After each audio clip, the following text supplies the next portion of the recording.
We're making a delicious high-protein smoothie that tastes like a peanut butter and jelly sandwich. We're quickly mixing together frozen fruit, peanut butter, Greek yogurt, protein powder, and ground flaxseed for a balanced breakfast or post-workout snack.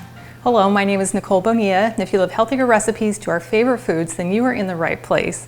Now, to make this really easy smoothie, we're going to start with our base of milk, and you can use any kind that you like. Now, you're welcome to jot down these ingredients as we go along, or you can click on the link that's in the video description below, and that will take you to the full recipe with all the details, including ingredients and substitutions, nutrition facts, and frequently asked questions.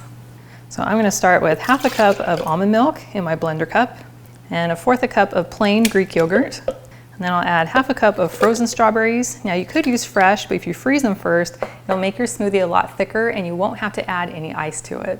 And then I'm going to add 1/4 cup of some frozen raspberries, but you could use all raspberries or all strawberries or whatever floats your boat. Now, the strawberries and raspberries can be a little tart, so I'm going to add half of a banana. And I also like to freeze my banana so it makes it nice and thick. Now we're going to drop in a tablespoon of peanut butter and 1 scoop of vanilla protein powder, and this is my favorite because I love the flavor and it's all organic and naturally sweetened. And then to give it a really subtle kind of earthy, bready taste, I'm going to use some ground flaxseed, and this will give it a nice healthy boost. Now we're just going to screw on the lid and blend it until smooth.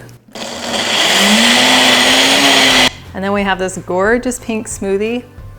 That smells so good. Now we just pop in our straw and enjoy. That is delicious. I love getting the strawberry raspberry flavor that's made a little bit sweeter from the banana, and then I get the undertones of the peanut butter that is so good. And I love that it's a healthy blend of fat, protein, and fiber. Now, if you wanted it to be a little bit sweeter, you could go ahead and add maybe a tablespoon of maple syrup, or you can also add about a tablespoon of your favorite strawberry jam. Well, thank you so much for hanging out with me today in my kitchen. I've included the link to the full recipe and it's in the video description below. And that will take you to my website, gentletummy.com. And I also invite you to like and subscribe to my channel if you haven't already. And I cannot wait to have you join me again in my kitchen.